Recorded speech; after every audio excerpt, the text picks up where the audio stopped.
Hey, Colin Hackman here. I just finished shooting a really interesting interview with one of the first people in New York City that was diagnosed with COVID-19, also one of the first people to recover, Doug Lipsky. Doug and I go back, way back, some 30 plus years as we were best buds in middle school, so it was alarming to find out that he had been afflicted with the illness. I found out, like many of his friends and family did, via Facebook, as he had to tell those who might have been around him for the last 2 weeks that they too needed to self-quarantine. Now, Doug is doing well, and he has a really good message of optimism and some practical tips that you can use right now to protect yourself in light of this disease. Take a listen. This is a 30-something years in the making. Doug Lipsky, who was my best friend in middle school.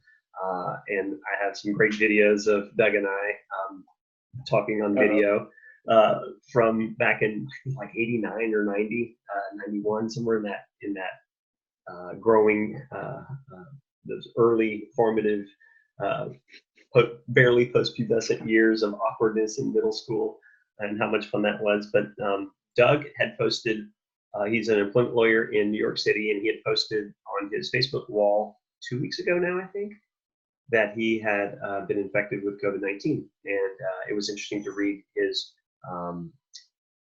Facebook posts. They weren't very frequent, but telling of kind of what you were going through. So Doug, first, I guess the question I'd like to ask you is how are you doing now? Right now, and Colin, it's great to see you again. That I feel great. I thankfully had a mild case relative to what I've heard others have, and within the past week or so, haven't had any coughs, fevers. My fever's totally gone, so thankfully I'm through the woods.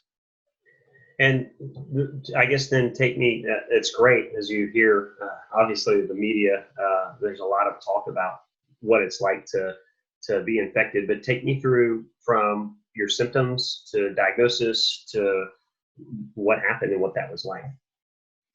So it started on a Sunday, so about like 3 weeks ago, I guess, 2-3 weeks ago, of just noticed body aches, weakness, just kind of feeling my body wasn't operating how it should. Then I woke up in the morning and had a fever of 101.5. And all of a sudden I just had this dry cough, almost felt like I was coughing up dust. It was just like a really weird feeling, a type of cough I've never had before.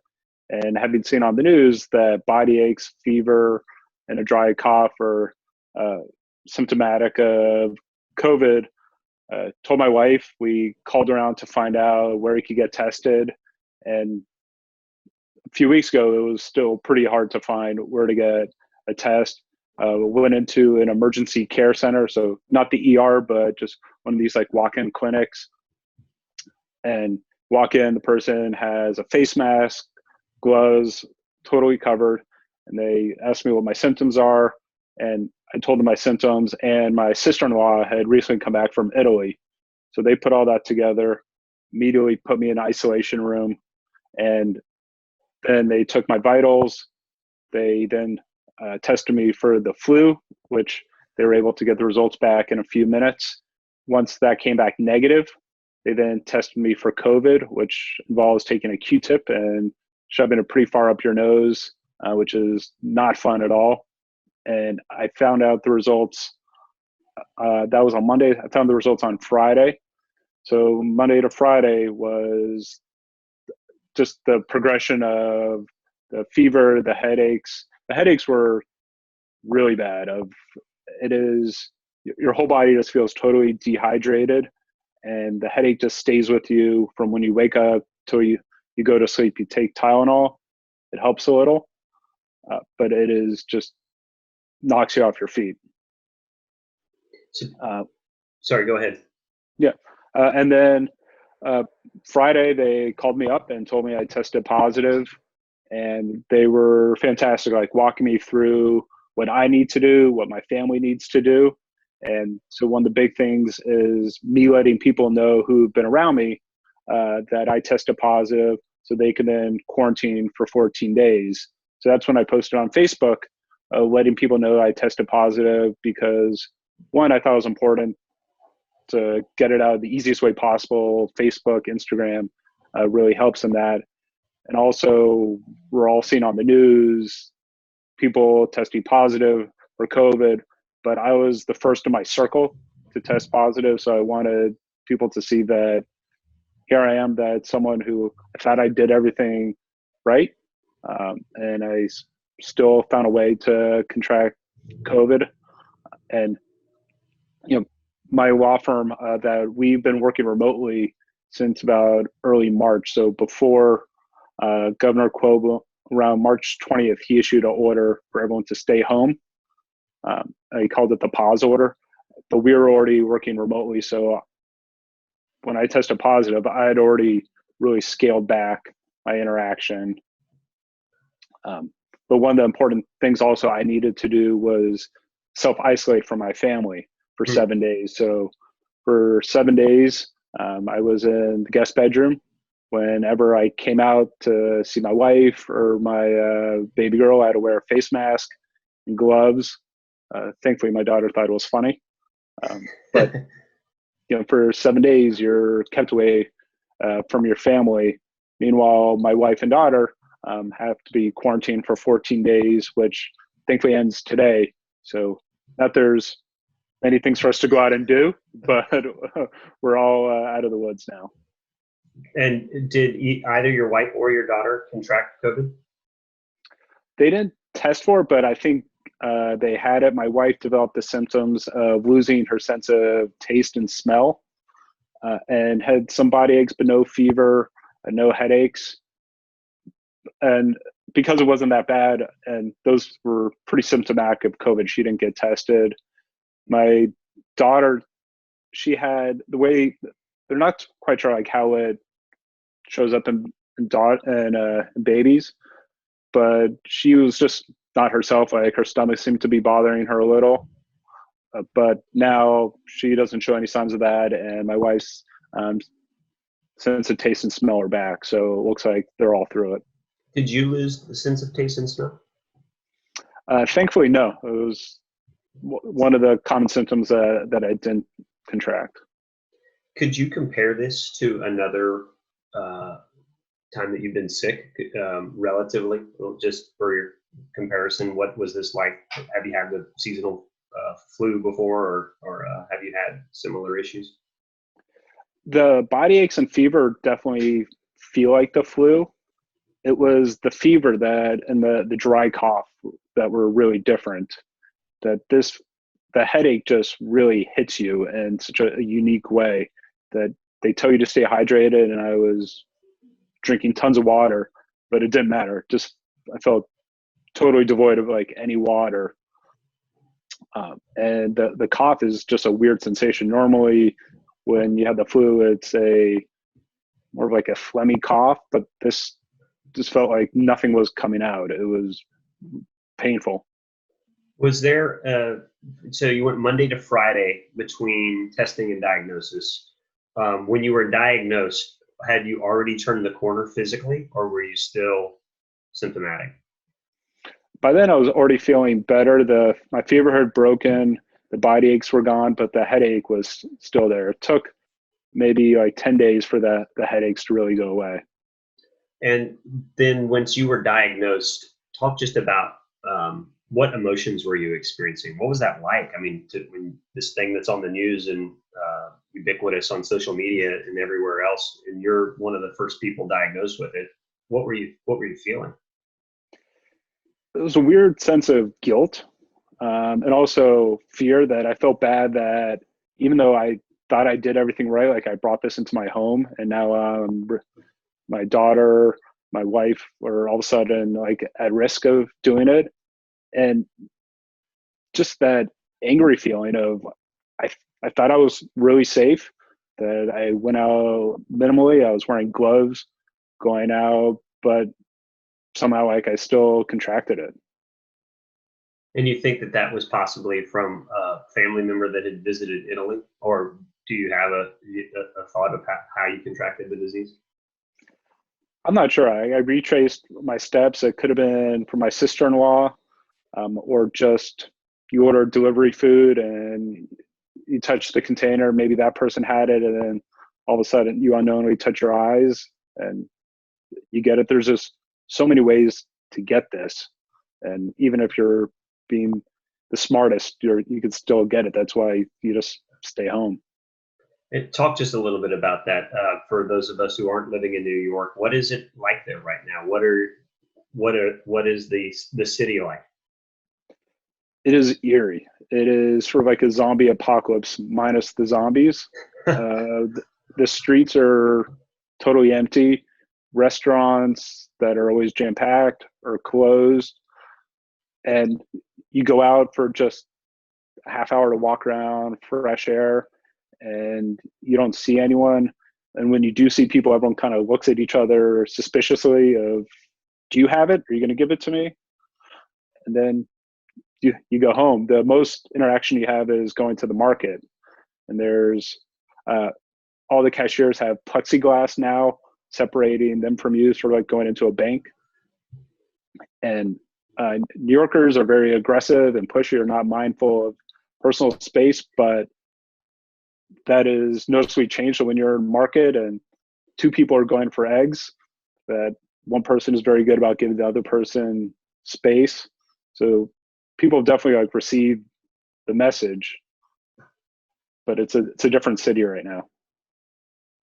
That's interesting. Talk just a little bit about any lessons you've learned, silver linings, things that have happened that have been good from this for you personally or for your family that you've experienced. One thing is I'm going to spend a lot more time with my daughter, and I think it was helpful in broadcasting out like my experience like on Facebook, because I started getting tons of messages from friends I speak to regularly and those who I haven't spoken to a long time, like you, of saying, "Hey, these are my symptoms. Like, do you think I have COVID? You know, what did you do?" And there's also the opportunity to give back, that I'll be donating plasma that they'll test to help identify antibodies, could help hopefully the doctors develop a vaccination to this.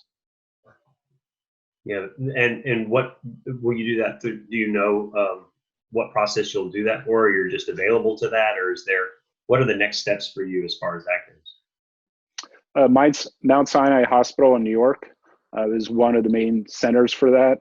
So one of my friends who learned that I had tested positive and was coming through it okay, said, "This is where you want to go if you are going to donate plasma." And so they had me fill out a form online. It was pretty easy to do.